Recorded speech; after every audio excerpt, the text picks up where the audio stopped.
공동체 안에서 신앙생활이 중요해요. 예. 그래서 이스라엘 백성도 하나의 공동체였습니다. 이스라엘 전체가 공동체였죠. 제가 늘 얘기를 하잖아요. 지금 유대, 이스라엘, 예수님이 그곳에서 탄생하고 그 많은 사람들이 유대교라 그러죠. 그러면 기독교인들과 기독교 국가를 함부로 하면 안 되죠. 그죠? 근데 지난번에 사진 보셨죠? 이스라엘 군사가 예수님의 십자가 상을 망치로 찍는 장면이 나오죠. 그리고 레바논 대부분 사람들이 기독교인입니다. 지금 잔인하게 아주 그냥 폭탄으로 무방비 상태에서 맹폭을 하죠. 오늘날의 그 모습, 그러니까 과거에 그런 유대인들도 하지 않았던 그 일을 지금 하고 있는 거죠. 그래서 우리가 이스라엘 하면 옛날에 이스라엘 유대인 생각하는데 아닙니다. 그것이 아니에요. 여러분들은 현실을 분명히 보고 분명한 차이를 가게 되면 이게 여기가 예수님이 하던 것이다 했던 것이다 다 장사꾼들이죠. 진정한 그런 믿음의 사람들이 있는 것이 전혀 아니다 하는 것을 생각해야 됩니다. 자, 그래서 이 교회가 얼마나 중요한가, 공동체가. 공동체 생활. 그래서 우리가 한 사람 한 사람, 이 교회라는 것, 공동체라는 것, 두 가지의 삶을 우리는 사회 속에 살아야 되고, 두 가지 다 우리가 교회 공동체 생활도 잘해야 되고, 나가서 소금과 빛의 그러한 신앙생활도 두 가지도 잘해야 돼, 다 잘해야 됩니다. 자, 그럼 일단 교회 공동체에서 일단 이루어져야 될 것을 에베소 4장을 통해서 잠깐 살펴보도록 하겠습니다. 먼저 1절에 보게 되면 이렇게 나와 있어요. 4장 1절에 한번 같이 읽습니다. 그러므로 주 안에서 갇힌 내가 너희를 권하노니 너희가 부르심을 받은 일에 합당하게 행하여. 그렇죠? 부르심을 받은 일에 합당하게 행하라. 하나님의 택함을 받은 사람이라는 걸 우리는 알아야 돼요. 우리가 오늘 이 자리에 예수 믿고 이 자리에 앉아 있는 것은 하나님의 부르심을 받은 겁니다. 하나님이 택하셨다. 우리가 어떤 마음을 가지고 소망을 가지고 어떤 방법이든지 오늘 우리가 이 자리에 예수를 믿게 된 것, 그리고 믿음으로 이 자리에 있게 된 것은 하나님의 택하심이다. 즉 부르심이다. 그런 겁니다. 그래서 우리가 부르심을 받은 사람들은 오늘 여기 보니까 합당하게 행하여라. 왜냐하면 하나님께 부르셨으니까 하나님 앞에 우리가 합당하게 행해야 된다. 그런 얘기입니다. 그래서 우리가 합당하게 행해야 될 것이 돼야 될 텐데 오늘 여기는 한 3가지에서 4가지 정도를 어떻게 하는 것이 합당하게 행하는 것인가를 얘기하고 있습니다. 자, 그럼 먼저 보게 되면 거기 2절과 3절의 이야기입니다. 자, 2절 3절 같이 있습니다. 모든 겸손과 온유하고 오래 참음으로 사랑 가운데서 서로 용납하고 평안에 매는 줄로 성령이 하나 되게 하신 것을 힘써 지키라. 자, 교회의 공동체, 우리는 한 몸이라고 그러죠. 몸이고 우리는 각 지체라 그렇습니다. 교회를 한 몸으로 생각하면 우리 개개인 다 지체라. 그래서 하나가 됐다. 오늘 4절에 보게 되면 하나 된 거에 보게 되면 그래요. 뭐가 하나냐? 몸이 하나다. 그래서 이게 교회 공동체 한 사람 한 사람 다 모여서 이게 그리스도의 몸 하나라고 생각합니다. 그래서 이거를 교회 공동체를 생각하면 되겠고요.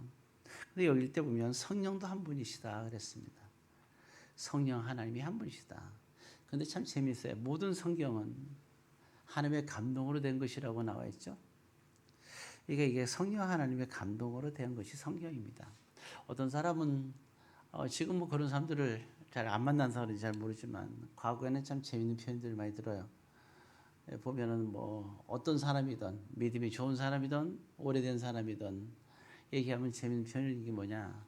성경을 보게 되면 본문을 보면서 해석을 다 다르게 해요. 아이러니하죠. 그러면서 성경은 이런 뜻도 있고 저런 뜻도 있구나 생각합니다. 그렇게 되면 성령 하나님이 여러분이란 뜻이잖아요. 그건 아니죠. 성경은 하나님의 감동으로 쓴 것이기 때문에 그 하나님의 말씀의 뜻은 한 가지예요. 감동은 한 가지여야 됩니다. 아무리 듣기 좋고 은혜가 돼도 콧물 눈물 흘려도 그게 성령님의 뜻이 아닌데도 울 수 있어요. 성령의 뜻이 아닌데도 감동이 올 수 있어요. 그렇지만 그거는 인간적인 감동입니다.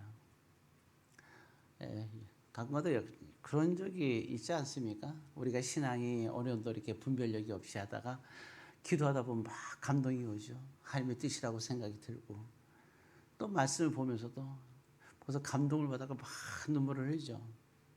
시간이 지난 다음에 보면 아 내가 이런 것 때문에 눈물 흘렸는데 이런 뜻이 아니었구나. 그런 적이 없습니까?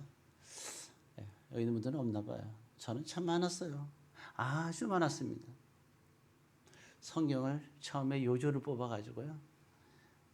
다 외웠거든요.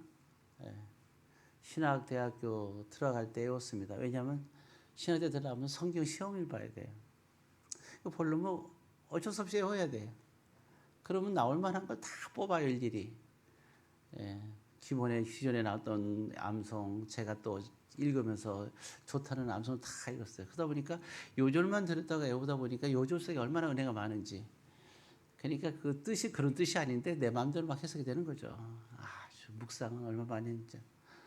한 장을 다 읽고 나서 그 안에 뜻을 생각해야 되는데 그때는 그런 것도 모르고 그냥 요절만 보고 그 한 절, 두 절만 보고 은혜를 받은 시절이 오랜 세월 그렇게 했어요.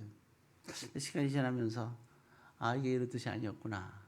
누구나 다 그런 과정을 겪는다 생각이 됩니다. 참 그러니까 그때의 감동은 유익했죠. 물론 그 과정이 있으니까 여기까지 왔으니까. 그런데 그렇다 하더라도 그때의 그 감동은 참 생각해보면 그 눈물이 참 무서운 거예요. 그래도 하나님은 우리의 마음을 아시죠. 말씀의 뜻을 몰라도 우리가 하나님을 사랑하니까 하나님을 경외하니까 감동과 눈물이 있었던 거죠. 그러니까 하나님께서 우리의 잘못된 것을 하나하나 바꿔와서 고쳐주시는 거예요. 중요한 것은 성령이 한 분이시다. 그러니까 성경은 그 뜻은 두 가지, 세 가지로 뜻이 분별될 수 있는 게 아니에요. 그거는 사람의 형편에 따라 자기들이 해석하는 거지 하나님의 성령의 해석은 한 가지라는 거. 내 마음에 들지 않는다고 내 생각과 다르다고 생각하지 마세요. 그리고 이거 있어요. 성경의 깊이가에 따라 달라요. 그건 있어요. 성경에 대한 이해의 깊이가 깊어지면요. 처음에 얕게 생각할 때의 성경의 감동 똑같은 건데 좀 깊어지게 되면 성경의 감동의 깊이가 달라요. 10번 읽으면 10번째 읽을 때 감동이 다르고 그렇다고 뭔가 근본적인 게 달라지는 건 아니에요. 그 속에 깊이 하나님의 뜻을 이해하는 부분이 차이가 있는 거예요. 자, 어쨌든 그와 같이 우리가 모두가 다 같이 성령이 하나인 것이 돼야 된다. 그럼 하나님의 말씀을 듣고 또요 은혜도 동일하게 됩니다. 그래서 그런 부분 또 5절에 보면 주도 한 분이셔 그랬죠. 주님도 한 분이죠. 한 분이셔야 되죠. 근데 이제 주님이 한 분이 아니고 다른 분도 있죠. 그래서 이슬람교가 탄생한 거예요. 믿음도 하나가 돼야 되고 세례도 하나가 돼야 됩니다. 그래서 이 모든 것이 믿음과 세례도 마찬가지입니다. 그래서 우리가 성경 안에서 성령 하나님의 감동 안에서 우리의 감동, 믿음, 세례도 하나가 돼야 됩니다. 자, 그래서 이와 같이 하나인데, 근데 우리가 이렇게 그러면 우리 공동체가 교회 공동체가 한 사람 한 사람 여기 있잖아요. 자, 우리 서로 일단 인사를 먼저 해볼까요? 주 안에서 하나 됩시다. 우리 서로 인사드려. 네. 맨날 사랑 얘기에다가 이제 하나 됩시다 얘기했죠. 왜냐하면 결국 첫 번째 이야기는 3절의 이야기입니다. 4장 3절의 이야기에서 평안의 매는 줄로 성령이 하나 되게 하신 것을 힘써 지키라. 이 공동체가 서로가 힘써 하나 된 것을 지켜야 됩니다. 서로에 대해서. 자, 그러면 어떻게 하나 되게 할까요? 여기 보게 되면 그 또 어떻게 될지가 나왔어요. 첫 번째 보면 2절에 보면 모든 겸손이란 말이 나오죠. 모든 겸손. 겸손해야 됩니다.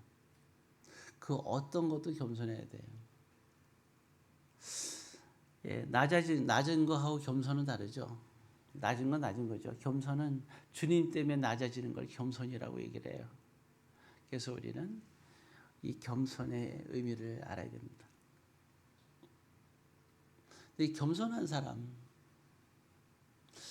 사람은요, 뭘 모르고 그냥 아무 말 안 하는 게 겸손이 아니라 알고 있는데, 그런데도 우리가 잠잠한 것은 겸손입니다. 저 사람이 잘못된 걸 아는데도, 그래도 우리가 가만히 잠잠하게 있는 것은 몰라서 가만히 있는 게 아니에요. 내가 하지 못해서, 저 사람과 말다툼이 있을 때 내가 말을 못해서, 내가 지식이 없어서, 내가 가진 것이 없어서 그 사람도 지는 게 아니에요. 그러나 저주입니다. 잠잠해요. 내가 하고 싶은 얘기를 못해서가 아니라 하지 않는 이유. 자식들이 수많은 잘못을 저지를 때, 또 속이려고 할 때 말을 하지 않는 것은 나를 속이려는 걸 모르기 때문이 아니잖아요. 다 알고 있잖아요. 이미 먼저 살았는데. 그런데 말을 하지 않는 것 마찬가지잖아요. 또 자식의 입장에서도 마찬가지죠. 부모가 말도 안 되는 얘기를 할 때 전 경우가 안 맞는 거예요. 그런데도 불구하고 내가 화도 내지 않고 잠잠한 이유, 그런 걸 겸손이라고 하는 겁니다. 그래서 가장 큰 덕목 중에 하나가 겸손이에요. 표현은 주님께 하는 겁니다. 억울한 건 주님께 하는 거예요. 그걸 우리는 기도라고 합니다.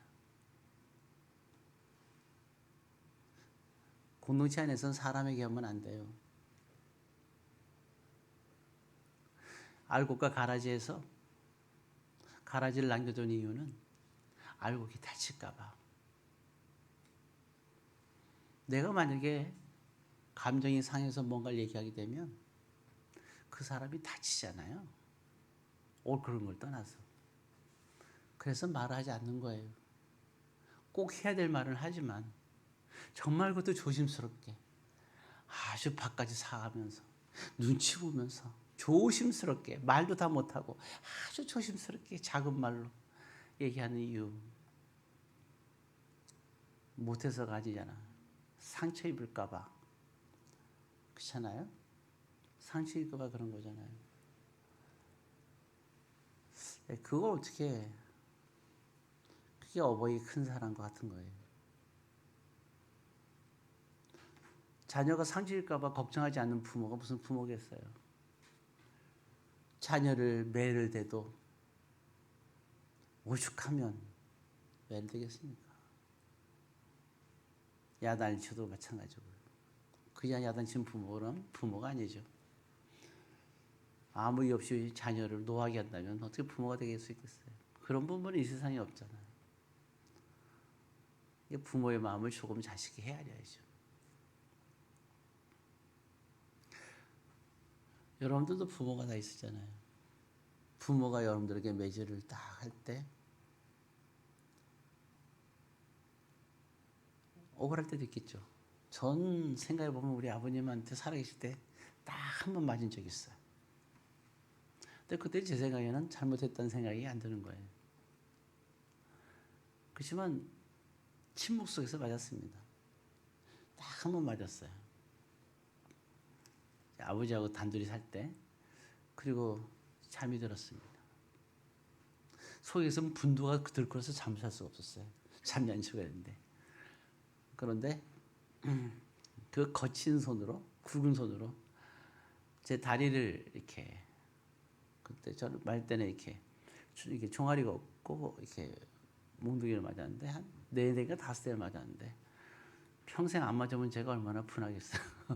예, 꼭 참고 있었죠. 근데 저녁부터 밤이 샐 때까지 제가 자는 줄 알았나 봐요. 제 다리를 만지면서 밤을 새더라고요. 옆에서 앉아서. 그래서 그때 그냥 마음이 풀렸어요. 철은 없었지만 복수심에서 내가 드디어 복수했다 이런 마음을 가지면서 그랬습니다. 부모란 건 그런 거잖아요. 부모라는 것은. 예. 근데 지금 생각하면 그 생각하면 눈물이 나요. 왜냐하면 그때는 분했는지 모르지만 생각하면 그 아버지의 사랑을 느끼잖아요. 그 한 번의 사건으로도 저희가 어떻게 뭐 잘못했든 뭐했든 제가 존경하고 사랑하기에 충분한 부모입니다. 그 한 번의 사건 하나만 하더라도 나아졌든 길러졌든 물질이 줬든 어떤 일도 마찬가지예요. 저희 어머니 중에 요양원에 계시는데요. 뭐, 낳았든 안 낳았든 뭐가 중요해요. 길러서 잘 길러졌다는 것도 뭐가 중요합니까? 내가 아주 어렸을 때 기억이 나요. 네 식구가 사는데 그때 참외를 깎은 것 같아요. 그때 제가 4살 때쯤인 것 같은데 학교 다니기 전이니까 5살에 학교 들었으니까요. 4살쯤 됐을 때 기억이 납니다. 아주 탄강구석 이제 태백인가 그쪽에서 기억이 나는데 조그만 아주 밀폐된 한 공간에 있는데 참외를 부엌에서 이게 깎아서 와서 먹으라고 주는데 저희 아버님이 있고 제가 있고 형이 있고 어머님 깎아가지고 주방으로 가는 거예요. 그때 제가 왜 갑자기 감정이 북받쳐 오는 거예요. 이런 생각이 들었어요. 왜 우리만 먹고 엄마는 안 먹을까? 그래서 제가 주방으로 나갔어요. 엄마 가서 이렇게 엄마 꽉 껴안으면서 내가 펑펑 울었습니다. 왜 운지는 몰라요, 사람들은. 좀 울보라고 생각했겠죠. 근데 그게 아니었어요. 너무 고마운 거예요. 그 한 번이라면, 그 한 번에 참여 깎아준 그 사랑이라면, 나든 안 나든, 어쨌든 서운하든 안 하든 떠나서 제가 섬기기에는 충분한 거예요. 그 한 번이라면. 어떤 나에게 잘못을 했다 하더라도 충분히 괜찮은 것 같아요. 여러분들 한 번에 그런 부모의 사랑이 있지 않을까요? 고마웠던 그 순간. 예. 가정도 마찬가지고 교회도 마찬가지. 겸손은 그런 겁니다.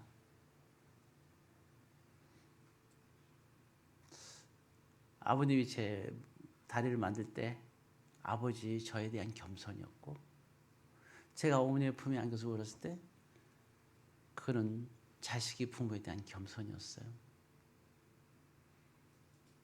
오늘 본문의 모든 성도들 간에 겸손이 있기 바랍니다.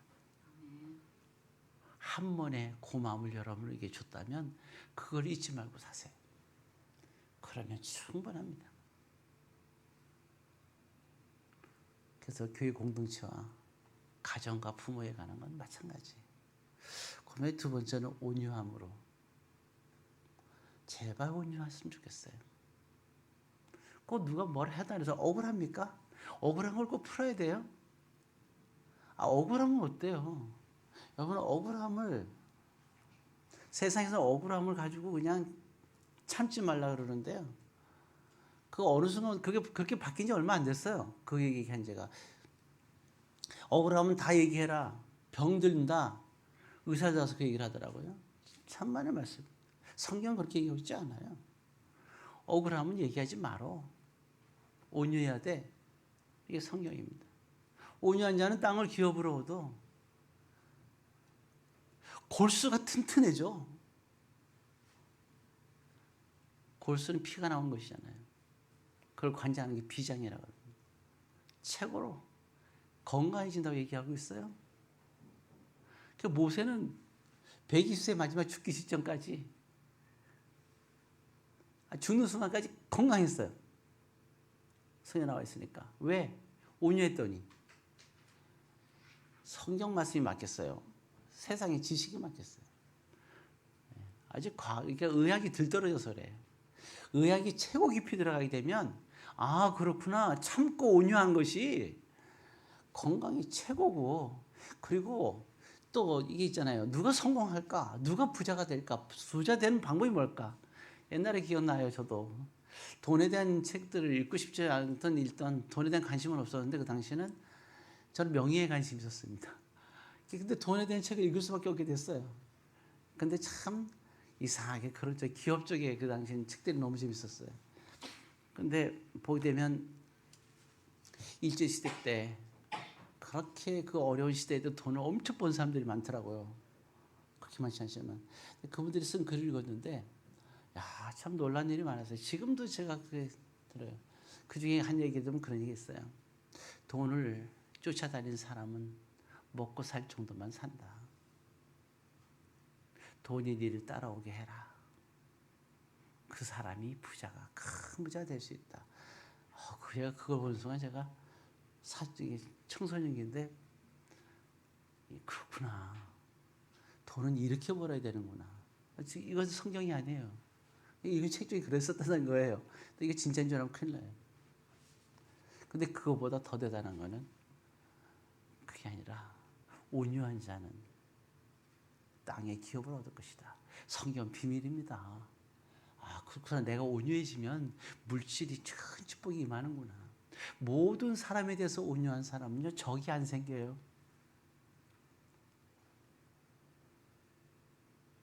설사 바보 멍청이를 생각할 수 있어도 적이 없어요. 그리고 그가 무슨 일을 할 때 다 도와줘요. 사람들의 도움이 없이 거부가 되는 경우는 없어요. 삼성의 노조 파업해놨을 때 보세요. 과거 같으면 다 노조, 농동 근로자들을 갖다 편이 돼 갖고 되는데 이번엔 누가 다 백성들의 마음이 누구 편이 됐어요? 삼성 편이 됐잖아요. 왜냐하면 노조가 일어날 때 이런 모든 과정을 볼 때 그런 거예요. 그건 뭐냐? 온유함이 어디에 있느냐? 노조가 일어나도 온유함으로 일어났다라면 얘기는 달라졌겠죠. 뭐 30조인가 얼마인가 기억이 안 나는데 35조 뭐몇 조인지. 예. 그거는 분노의 노조입니다. 그 말이 안 되잖아요. 우리가 모든 게 마찬가지예요. 예. 온유한 사람, 적도, 원수도요. 흥분해서 막 에서가 흥분해서 막 오잖아요. 와가지고 눈물 흘리면서 야곱을 꽉 껴안잖아요. 죽이려고 왔던 에서가 감동을 받아서 야곱을 꽉 껴안잖아요. 같이 집에 가자. 야곱은 기도하면서 그에게는 온유함이. 야곱은 온유했어요. 그죠? 중국 그쪽에 저 북쪽에서 수많은 군대가